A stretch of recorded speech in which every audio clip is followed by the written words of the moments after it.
सगळ्या विश्वाला शांततेचा संदेश देणारे तथागत सिद्धार्थ गौतम बुद्ध काशी जाते मथुरा जाते तीनों समय तुम नहाते अरे पानी से क्या पाया मेंढक तो पानी में सोते अशा जहालवाणी रीत्या सामान्य माणसाला प्रेरणा देणारी संत महात्मा कबीर तीर्थी थोडा पाणी देव रोकणा सज्जनी भुके नाही अन्न नेल्यावरी पिंडदान जे का रंजले गांजले त्यासी म्हणे बापुरे तोची सातोर खावा देवते तेची जाणावा अशी शिकवण देणारे जगद्गुरु संत श्रेष्ठ तुकाराम महाराज हल्ली जिथं मस्तक टेकवावी अशा नमस्कारांच्या जागा फार कमी झाल्या पण ज्यांचं नाव ऐकल्यानंतर भल्या भल्यांची मस्तक नतमस्तक झाल्याशिवाय राहत नाही त्या राजमाता राष्ट्रमाता मासाहेब जिजाऊ सिंहाचे काळीज पोलादी छाती असे आमचे राजे शिवछत्रपती असे इतिहासाच्या पानापानावर आणि समोर बसलेल्या मराठी माणसांच्या मनावर कोरलं गेलं ते महाराष्ट्राचे जाणते राजे राजे छत्रपती शिवाजी महाराज खरं तर आम्ही चुकूनही मुंगीच्या वाटेला सुद्धा जात नाही आणि आमच्या वाटेला जर कुणी आलाच तर आम्ही सिंहाचे दात मोजल्याशिवाय राहत नाही असं या जगाच्या पाठीवरचा सर्वात पराक्रमी राजपुत्र छत्रपती संभाजी महाराज अरे विद्ये विना मती गेली मती विना नीती गेली नीती विना गती गेली गती विना विद्या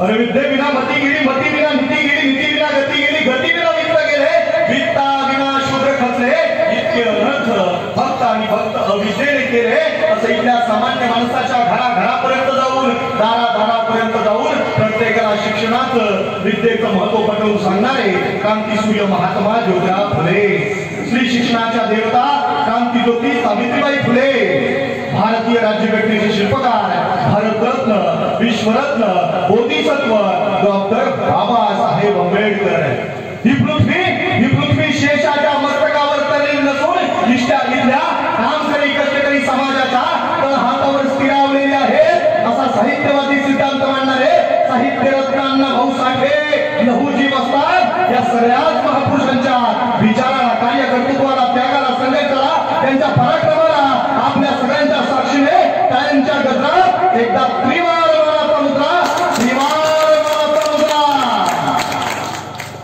खऱ्या अर्थानं 1 ऑगस्ट अण्णाभाऊ साठे यांच्या जयंतीचा दिवस आज त्यांच्याच जयंती निमित्त आपण या ठिकाणी हा भव्य दिव्य असा कार्यक्रम साजरा करतोय पण मला पहिल्यांदा एक गोष्ट सांगणं महत्वाचं वाटतं एक कुलूप होतं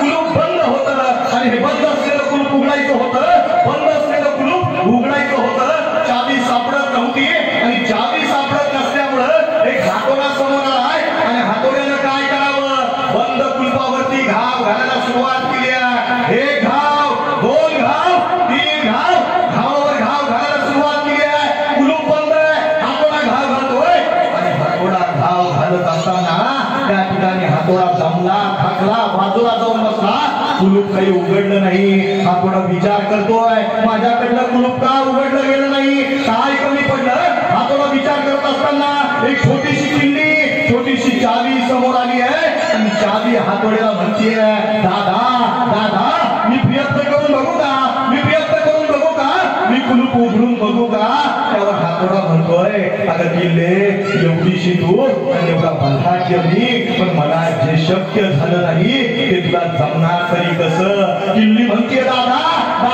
एकदा प्रयत्न करून बघते दादा हातोडा म्हटला ठीक आहे बघ प्रयत्न करून आणि दुसऱ्या क्षणी त्या किल्लीनं काय करावं किल्ली बंद कुलपाजवळ गेली आहे कुलपाचं निरीक्षण केलंय कुलपाला निरीक्षण करून बघितलंय आणि त्याच वेळेला डोळ्याची पापणी लावते तोच ती किल्ली कुलपात शिरली आणि कुलूप उघडलं गेलं त्या हातोड्याला मोठं आश्चर्य वाटलंय माझ्याकडनं कुलूप उघडलं गेलं नाही एवढा ताकदवान असताना माझ्याकडनं कुलूप उघडलं गेलं नाही त्या छोट्याशा किल्लीनं कुलूप उघडलं तरी कसं त्यावर त्या हातोड्यानं किल्लीला विचारलं अगं किल्ले कसं शक्य झालं तुला कसं उघडलं कुलूप त्यावरती किल्ली सांगते दादा तू कुलूप उघडण्यासाठी कुलपाच्या बाहेरून घाव घालत होता मी कुलूप उघडण्यासाठी कुलपाच्या काळजाला हात घातला म्हणून खऱ्या अर्थानं कुलूप उघडलं गेलं मंडळी, छत्रपती शिवाजी महाराज, डॉक्टर बाबासाहेब आंबेडकर, लहुजी वस्ताद, अण्णाभाऊ साठे या सगळ्याच महापुरुषांनी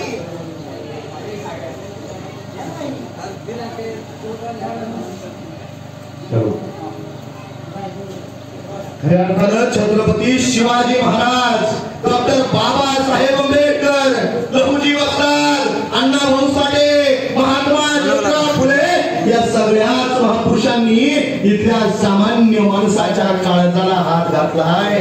त्यामुळे त्यांच्या विचारांचा जागर, त्यांच्या जयंतीचा उत्सव या महाराष्ट्राच्या देशाच्या मातीमध्ये साजरा होतोय. पण खऱ्या अर्थानं या महाराष्ट्राचा इतिहास, या संत महापुरुषांचा इतिहास समजून घेत असताना खऱ्या अर्थानं इतिहासाची पानं चाळावी लागतात. आणि इतिहासाची पानं चाळत असताना त्या इतिहासाच्या पानांमध्ये त्या संतांनी, त्या महापुरुषांनी त्यांच्या कार्यकाळामध्ये जो त्याग केला, जो संघर्ष केला, जी क्रांती करून दाखवली, ती क्रांती तुमच्या माझ्या डोळ्यासमोर येते. बघायचं झालं तर कसा होता भारत, कसा होता हिंदुस्थान. या भारताच्या छाताळावर 5 जुलमी सत्ता थायमान घालत होत्या.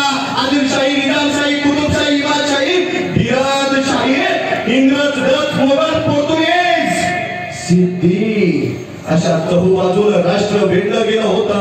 पारतंत्र्यात खिदमत पडलेलं राष्ट्र या महाराष्ट्राच्या मातीमध्ये स्वातंत्र्य मिळालं पाहिजे, देश स्वतंत्र झाला पाहिजे, स्वातंत्र्य राज्य आलं पाहिजे.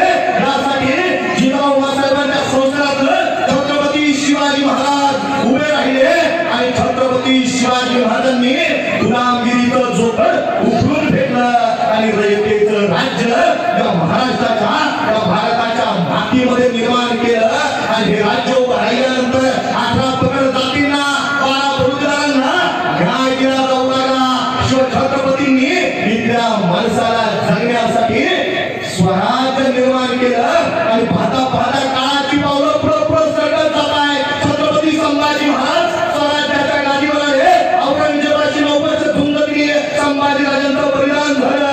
आणि पाहता पाहता या महाराष्ट्राच्या मातीमध्ये छत्रपती शिवाजी महाराजांनी निर्माण केलेलं स्वराज्य, छत्रपती शिवाजी महाराजांनी निर्माण केलेलं स्वराज्य पेशव्यांच्या ताब्यात गेलं. पेशव्यांची सत्ता इंग्रजांनी उलथून पाडली.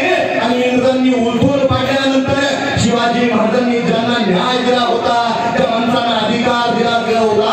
अशाच एका घराचा शिवाजी महाराजांच्या अधिकारामध्ये, शिवाजी महाराजांच्या नेतृत्वामध्ये मिळालेला अधिकार इंग्रजी राजसत्तेमध्ये पुसून टाकला गेला. इंग्रजांनी त्या सामान्य माणसाच्या, शिवाजी महाराजांनी दिलेल्या जहागिरा, शिवाजी महाराजांनी दिलेली वस्त्र हिसकावून घेतली. आणि एक क्रांतिकारक पेटून उठला, एक क्रांतिकारक पेटून उठला. नाव होतं लहुजी साळवे, लहुजी वस्ताद. आणि लहुजी वस्तादांनी काय करावं, इंग्रजांच्या सत्तेला आव्हान देण्यासाठी, इंग्रजांची सत्ता उलथून टाकण्यासाठी या देशाच्या मातीमध्ये, या महाराष्ट्राच्या मातीमध्ये क्रांतिकारकांची फौज उभी करण्यासाठी बंद केलं. आणि घराघरात क्रांतिकारक जन्माला आला पाहिजे. आणि जन्माला आलेला क्रांतिकारक भारत मातेसाठी लढला पाहिजे. हा निर्धार जणू लहुजी वस्तादांनी घेतला होता. काळाची पावलं पुढे सरकत राहिली. याच लहुजी वस्तादांच्या तालमीमध्ये महात्मा ज्योतिराव फुले घडले. महात्मा ज्योतिराव फुलेंनी 1 जानेवारी 1818 साली या देशाच्या मातीमध्ये क्रांती घडवून आणली. मुलींची पहिली शाळा उभी केली. आणि त्याच महात्मा ज्योतिराव फुलेंना भारतरत्न डॉक्टर बाबासाहेब आंबेडकरांनी आदर्श मानलं. त्यांच्या विचारावर चालत जाऊन बाबासाहेबांनी खऱ्या अर्थानं इथल्या सामान्य माणसाला, इथल्या रयतेला, इथल्या दीनदलित शोषित उपेक्षित समाजाला न्याय मिळवून देण्याचं काम केलं. पण खऱ्या अर्थानं या सगळ्याच महापुरुषांचा कालखंड बघायचा झाला. या कालखंडामध्ये प्रत्येक माणूस समाजासाठी झटत होता, समाजासाठी लढत होता. सामान्य माणसाला न्याय मिळवून देण्यासाठी त्यांचा संघर्ष सुरू होता. आणि अशातच 1 ऑगस्ट 1920 साली सांगली जिल्ह्यामध्ये असणाऱ्या, वाळवी तालुक्यामध्ये असणाऱ्या वाटे गावामध्ये, त्या निवडुंगाच्या वस्तीमध्ये असणाऱ्या एका घरामध्ये भाऊराव साठे आणि वाणूबाई यांच्या पोटी एका मुलाचा जन्म झालाय. आणि मुलाचा जन्म झालाय, नाव ठेवलं गेलंय मुलाचं नाव ठेवलं गेलंय तुकाराम. हे तुकाराम त्या देहूमध्ये होते, त्या संत तुकाराम महाराजांनी देहूमध्ये गाथा लिहिली आणि गाथा लिहित असताना त्या गाथेच्या माध्यमातून इथल्या सामान्य माणसाला खऱ्यातर जगण्याचं तत्वज्ञान त्या गाथेच्या माध्यमातून देहूमध्ये बसलेले संत तुकाराम महाराज शिकवत होते, सांगत होते आणि त्याच माध्यमातून त्या मुलाचं नाव ठेवलं गेलंय तुकाराम. तुकाराम नावाचा तो मुलगा आईच्या कुशीमध्ये, वालुबाईच्या कुशीमध्ये, आणि अशातच फकीरा नावाच्या क्रांतिकारकाचं बंड पेटून उठलाय. या फकीराने काय करावं? फकीरानं इंग्रजांच्या खजिन्यावरती हल्ला केला होता, खजिना ताब्यात घेतला होता. इंग्रजांचा खजिना लुटून हा फकीरा परतत होता. पण परतत असताना त्याच निवडुंगाच्या वाटे गावामध्ये असणाऱ्या निवडुंगाच्या वस्तीमध्ये तुकारामाचा जन्म झालाय. आणि त्या तुकारामाचा जन्म झालाय, त्या तुकारामाला लहान बाळाला पाजण्यासाठी बाळगुटी पाजायला त्याच्या आई बापाकडे पैसे नाही आहे. आणि अशा परिस्थितीमध्ये फकीराच्या घोड्यांच्या टापा तिथून गरजत पुढे निघाल्या आहे. फकीरा थांबला, विचारलं त्या ठिकाणी काय कोणी दिसत नाही बाहेर. घरात जाऊन बघितलं तर त्या ठिकाणी अण्णाभाऊ साठेंची आई बाळान झालेली आहे. मुलाचं नाव काय ठेवलंय? तुकाराम ठेवलंय. आणि अशा वेळेला विचारलं, फकीरानं त्या माऊलीला विचारलं कसं काय बाळाचं नाव ठेवलंय? सांगितलं तुकाराम. आणि त्या फकीरानं इंग्रजांची लूट करून आणली आहे. झोळीमध्ये हात घातलाय, ओंगळ भर ती नाणी बाहेर काढली आहे. त्या फकीरानं ती नाणी त्या वालुबाईच्या झोळीत घातली आहे. आणि झोळीत घातलेली नाणी सांगितलंय त्या माऊलीला, या पैशातलं बाळाला बाळगुटी पाज. हे पोरगं क्रांतिकारक म्हणून जन्मल्याशिवाय, क्रांतिकारक झाल्याशिवाय राहणार नाही. आणि ते अण्णाभाऊ साठे तुमचे माझ्या काळजावरती अधिराज्य गाजवताय. हे अण्णाभाऊ साठे साहित्य क्षेत्रामध्ये क्रांती करून दाखवली, साहित्य रत्न झाले. पण खऱ्या अर्थानं काळ कसा होता, परिस्थिती कशी होती याचाही कधीतरी विचार केला पाहिजे, परिस्थितीचा अभ्यास केला पाहिजे. पाहता तुकाराम लहानाचा मोठा व्हायला सुरुवात झाली आहे. लहानाचं मोठं होत असताना आपल्या आई बरोबर काम करावं, वडिलांबरोबर काम करावं. वय झालंय 7 वर्षाचं, आणि 7 वर्षाचं वय झालंय. त्याच काळामध्ये संपूर्ण भारतभर डॉक्टर बाबासाहेब आंबेडकरांचं क्रांतिकारी कार्य पेटून उठलं होतं. शिक्षणाच्या जोरावर काय करता येतं? शिक्षणाच्या जोरावर इथे सरकार हलवता येतात, सत्ता हलवता येते. हे उभं जग बघत होता, उभा भारत बघत होता. आणि हेच त्या तुकारामाच्या वडिलांना कळून चुकलंय, भाऊराव साठेंना कळून चुकलंय की बाबासाहेबांनी शिक्षणाच्या जोरावर क्रांती घडवली आहे. आपलाही पोरगा शिकला पाहिजे, आपलाही पोरगा शाळेत गेला पाहिजे, आणि आपल्याही मुलानं क्रांती घडवली पाहिजे. त्यासाठी या तुकारामाचा म्हणजे अण्णाभाऊ साठेंचा शाळेमध्ये प्रवेश झालाय. मुलाचा शाळेमध्ये प्रवेश झालाय. पहिल्या दिवशी पोरगं शाळेत जाऊन बसलाय. अण्णाभाऊ शाळेमध्ये जाऊन बसले. शिक्षकांनी शिकवायला सुरुवात केली आणि शिकवत असता दिवस संपला. अण्णाभाऊ घरी निघून आले. दुसरा दिवस उजाडलाय आणि दुसऱ्या दिवशी अण्णाभाऊ पुन्हा एकदा शाळेमध्ये जाऊन पोहोचले. शाळेमध्ये पोहोचल्यानंतर दुपार झाली होती. शिक्षकांनी काहीतरी विचारलं, काहीतरी अभ्यासाला विचारलं. आपल्या अण्णाभाऊंना सांगता आलं नाही. दुसऱ्या दिवशी शाळेत गेलेलं पोरगं काय सांगू शकतं? इथं आमची पोरं 10 वर्ष शाळेत जातात, 8वी 9वी 10वीच्या वर्गात जातात, तरी त्यांना काही येत नाही. अशा परिस्थितीमध्ये 1.5 दिवस शाळेमध्ये गेलेले अण्णाभाऊ साठे काही विचारल्यानंतर सांगता आलं नाही. शिक्षकांनी त्यांना त्या ठिकाणी हातावरती छड्या दिल्या आणि त्यानंतर अण्णाभाऊ साठेंनी शाळेतून धूम ठोकली. 1.5 दिवसाची शाळा शिकून अण्णाभाऊ त्या शाळेतून पसार झाले. आणि त्याच वेळेला रस्त्यावरती असणाऱ्या एका मोठ्या झाडावरती अण्णाभाऊ चढून बसले. हातामध्ये 2 दगड घेतली होती. संध्याकाळी शाळा सुटली. मास्तर येताना दिसला. 2ही दगड मास्तरच्या टाळक्यात बांधली आणि स्वतःच्या हातावर दिलेल्या छड्यांचा बदला अण्णाभाऊंनी मास्तरच्या डोक्यात दगड घालून केला. खऱ्या क्रांती होती अण्णाभाऊ साठेंची. कारण खऱ्या अर्थानं अन्यायाच्या विरुद्ध पेटून उठलं, अन्यायाच्या विरुद्ध पेटून उठलं याच दुसरं नाव असतं क्रांती. आणि ती क्रांती अण्णाभाऊंनी करून दाखवली होती.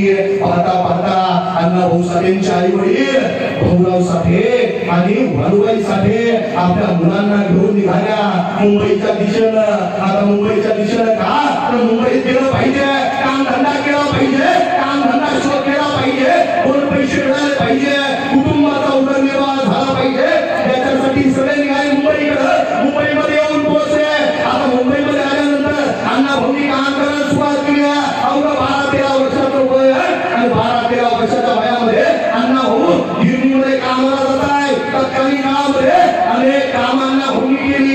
कुणाच्या तरी घराची राखण करण्याचं काम अण्णाभाऊ करताय, कुणाचं तरी इंग्रजाली करण्याचं कुठं सांभाळण्याचं काम अण्णाभाऊ करताय, कुणाचं तरी बुट पुसण्याचं काम अण्णाभाऊ करताय, कुणाचं तरी घरकाम अण्णाभाऊ करताय. आणि कुणाची वधी व्हावी, कुणाच्यासाठी खोकाम करावं, खाणकाम करावं, कोळशाच्या खाली कामाला जावं, नको ती कामं अण्णाभाऊंनी केली. आणि या कामांतून घडत राहिला एक असल जातीवंत कलाकार, एक असल साहित्यिकाचा जन्म. याच वातावरणात, याच परिस्थितीचे चटके फटके सोसत असताना झाला. पण खऱ्या अर्थानं अण्णाभाऊंना तुम्हाला सांगितलं अण्णाभाऊ 1.5 दिवस शाळेत गेले आणि 1.5 दिवस शाळेत गेले अण्णाभाऊसाठी साहित्य रत्न कसे होऊ शकतात हे जर बघायचं असेल तर अण्णाभाऊंनी साहित्य लिहून ठेवलं. साहित्य 35 कादंबऱ्या अण्णाभाऊंनी लिहिल्या आहे. 7 चित्रपट अण्णाभाऊंनी लिहिलेल्या कादंबऱ्यांवरती काढले गेले. अण्णाभाऊ त्या ठिकाणी काम धंद्याला जात असताना, रस्त्यावर जात असताना दुकानाच्या पाट्या बघताय, पाट्यावरती शब्द असताय. त्या शब्दांची ओळख अण्णाभाऊंनी करून घेतली आहे. अण्णाभाऊंचा ज्ञानू नावाचा एक नाट्यवाईक आहे, त्याला वाचता येतोय, लिहिता येतोय. त्याच्याकडनं अण्णाभाऊंनी शब्दांची ओळख करून घेतली आहे. एक शब्द अभ्यास आहे आणि ते शब्द अभ्यासत असताना रस्त्यावर जाता त्यांनी त्या पाठीवरचे दुकानावरचे शब्द वाचावे, अक्षर वाचावी आणि त्यातून आपलं शिक्षण घ्यावं, ती शब्द मिळवावी. असं करत अण्णाभाऊ घरापासून त्या ठिकाणी घरापासून कामापर्यंत जात असताना मग त्या रस्त्यातल्या सगळ्या पाट्या वाचून काढताय. आणि असं करत असताना अण्णाभाऊंनी त्या अक्षरांची ओळख करून घेतली. अण्णाभाऊंनी 1.5 दिवसाच्या शाळेचं त्या ठिकाणी अभ्यास केला.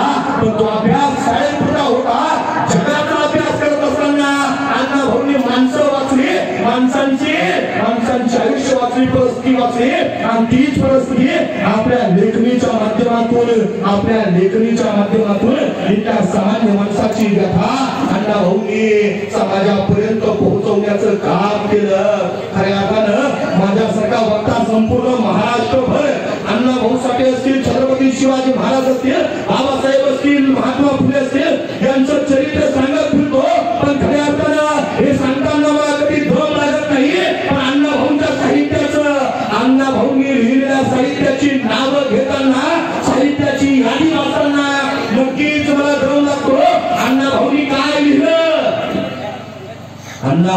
काय लिहिलं तर अण्णाभाऊंनी नानकिनी नगरापुढे नावाचा पोवाडा लिहिला, स्टॅलिनग्रॅडचा पोवाडा अण्णाभाऊंनी लिहिला, बर्लिनचा पोवाडा अण्णाभाऊंनी लिहिला, बंगालची हाक नावाचा पोवाडा अण्णाभाऊंनी लिहिला, पंजाब दिल्लीचा दंगा हा पोवाडा अण्णाभाऊंनी लिहिला, तेलंगणाचा संग्राम नावाचा पोवाडा अण्णाभाऊंनी लिहिला, महाराष्ट्राची परंपरा नावाचा पोवाडा अण्णाभाऊंनी लिहिला, अमळनेरचे अमर हुतात्मे नावाचा पोवाडा अण्णाभाऊंनी लिहिला, मुंबईचा कामगाराची व्यथा मांडणारा पोवाडा अण्णाभाऊंनी लिहिला, काळ्या बाजाराचा पोवाडा, भ्रष्टाचारावरती आघात करणारा, भ्रष्टाचारावरती प्रहार करणारा काळ्या बाजाराचा पोवाडा अण्णाभाऊंनी लिहिला. त्याचबरोबर अण्णाभाऊंनी 14 लोकनाट्य लिहिली. आकडेची गोष्ट, खापऱ्या चोर, देशभक्त घोटाळे, निवडणुकीचे घोटाळे, शेतीचे इलेक्शन, बेकायदेशीर माझी मुंबई, मूक मिरवणूक, लोकमंत्र्यांचा दौरा, पुढारी मिळाला, विनंदर भिडवे, नवे तमाशे, दुष्काळात केरावा, टेंग्याचं लगीन, ही लोकनाट्य अण्णाभाऊंनी लिहिली. त्याचबरोबर अण्णाभाऊंनी खुरवाडी नावाचा कथा संग्रह लिहिला, शिरानगरचं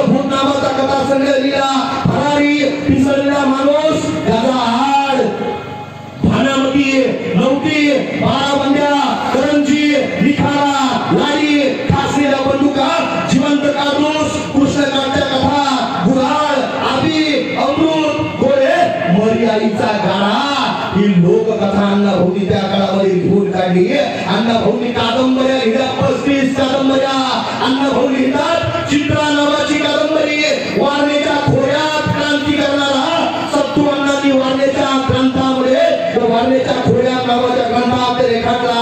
फकीरा नावाची कादंबरी अण्णाभाऊंनी लिहिली आणि अण्णाभाऊच्या फकीरा कादंबरीच्या माध्यमातून जगभर पोहोचले. मातंग समाजात जन्माला फकीरा आपल्या समाजासाठी इंग्रजी सत्तेला आव्हान देतो, याची खरी कहाणी अण्णाभाऊंनी फकीरामध्ये लिहिण्याचं काम केलं. वैर नावाची कादंबरी लिहिली, वैजंता नावाची कादंबरी, वैजंता नावाची कादंबरी ही त्या सामान्य माणसाची व्यथा मांडणारी कादंबरी अण्णांनी लिहिली. चंदन नावाची कादंबरी, धुंद नावाची कादंबरी, तारा रूपा आवडी संघर्ष आग माकडीचा माळ कुरूप पाझर टिळा मूर्ती रानगंगा आक्रोश अहंकार गुलाम फुलपाखरू मास्तर वानेचा वाघ रानगोका सर्वोपत आगार चिखलातील कमळ फासलेल्या बंदुका मयुरा रत्न अग्निदिव्य धुंद रानफुला गोळे मोरीत राधाचा रे मंगला. सांगता सांगता दम लागतोय एवढी ग्रंथ संपदा अण्णाभाऊंनी त्या काळामध्ये निर्माण करून ठेवली.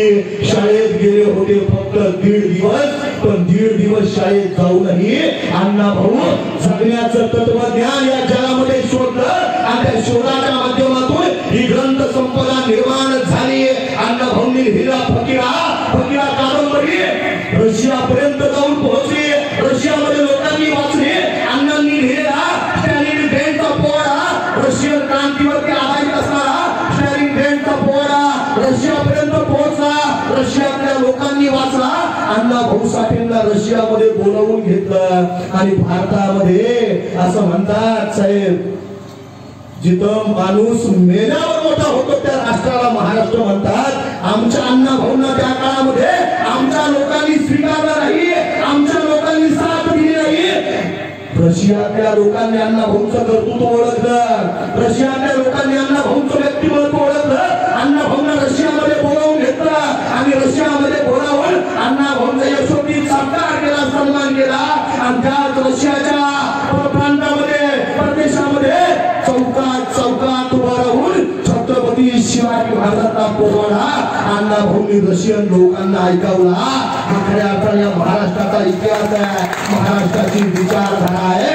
छत्रपती शिवाजी महाराज तत्कालीन काळामध्ये पुण्या शाहिरानं भारताच्या बाहेर जर नेले असतील तर एकमेव नाव आपल्या समोर येतं, लोकशाहीर अण्णाभाऊ साठे.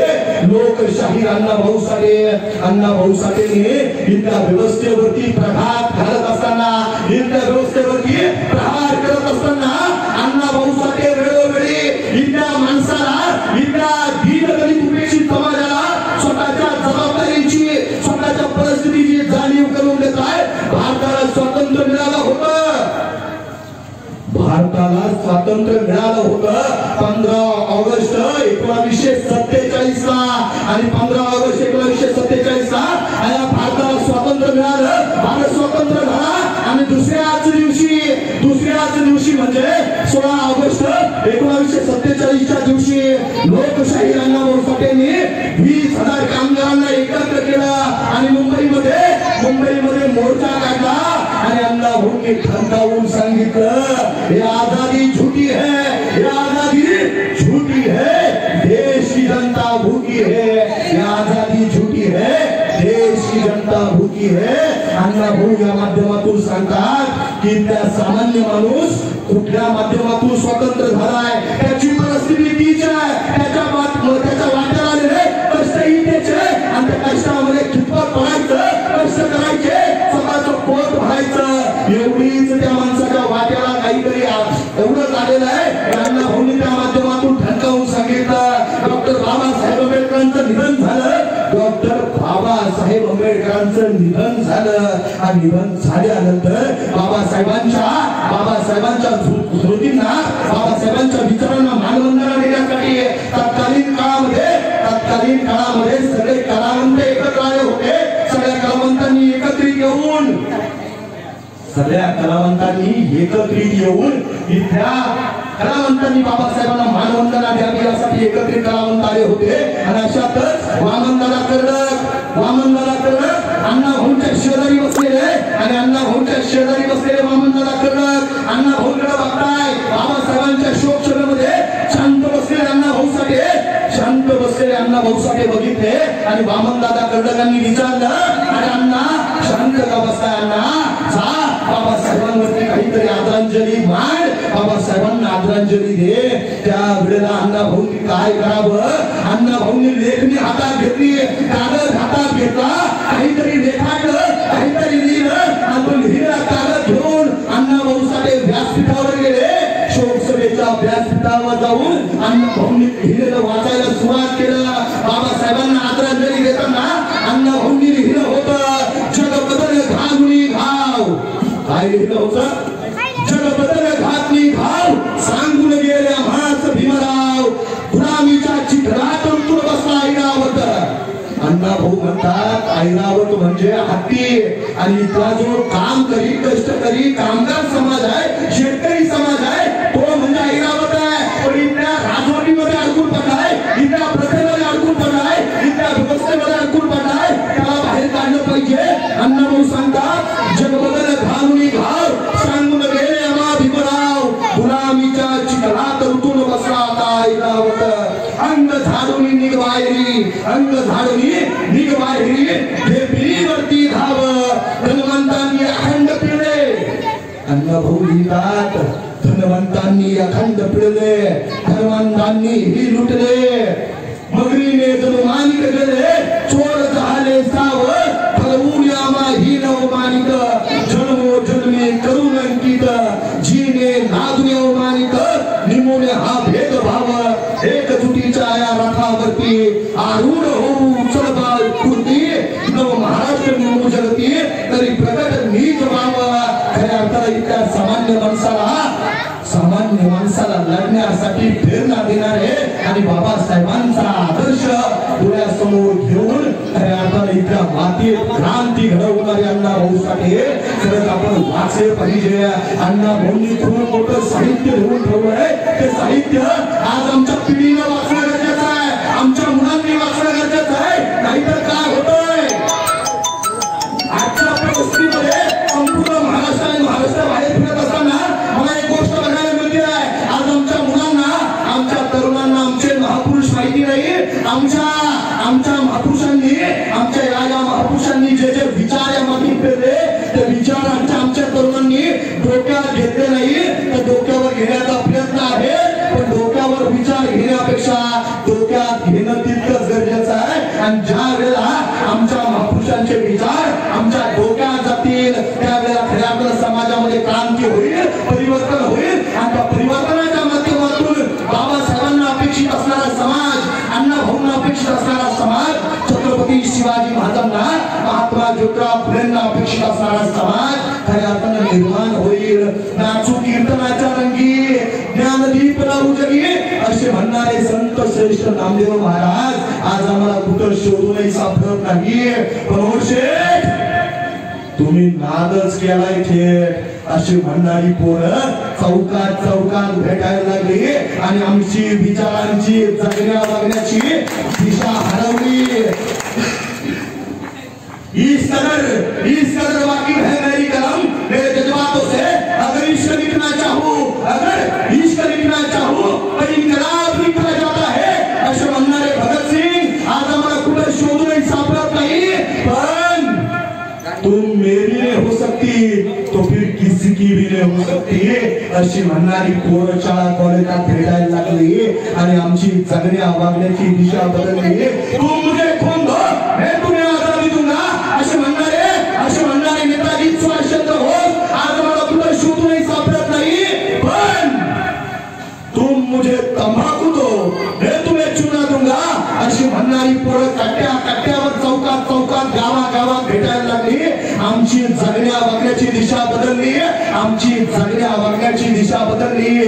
अमिताभ बच्चनचा मर्द चित्रपट बघितला बाबा, चित्रपट बघितला. चित्रपटामध्ये अमिताभ बच्चन म्हणतो मैं मर्द टांगे वाला दुश्मन क्या मारे मुझे मेरा दोस्त ऊपर वाला काही दिवसापूर्वी पोरग भेटलं होतं म्हणत होतं मैं दारू पीने वाला मैं गुटखा खाने वाला दुश्मन क्या मारे मुझे मेरा दुश्मन क्या मारे मुझे कैंसर होने वाला मुझे कैंसर होने वाला खऱ्या अर्थानं विचार करण्यासारखी गोष्ट आहे कशाचं व्यसन करतोय आपण दारूचं गुटखाचं सिगरेटचं ही व्यसन करून आपली मुलं सुधारणार नाहीये ही व्यसन करून आपल्या पिढ्या बर्बाद होतील आणि व्यसन खऱ्या अर्थानं करायचंच असेल तर खऱ्या अर्थानं अण्णा भाऊ साठेंचा विचार आत्मसात करण्याचं व्यसन करा लहुजी वस्तादांचा विचार आत्मसात करण्याचं व्यसन करा बाबासाहेब आंबेडकरांचा आदर्श घेऊन त्यांच्या विचारावर चालण्याचं व्यसन आज आमच्या तरुण पिढीनं केलं पाहिजे छत्रपती शिवाजी महाराजांचा स्वराज्याचा विचार त्यांचा क्रांतिकारी विचार आज आमच्या मुलांनी अंगीकारून त्या विचाराचं व्यसन केलं पाहिजे खऱ्या अर्थानं त्याच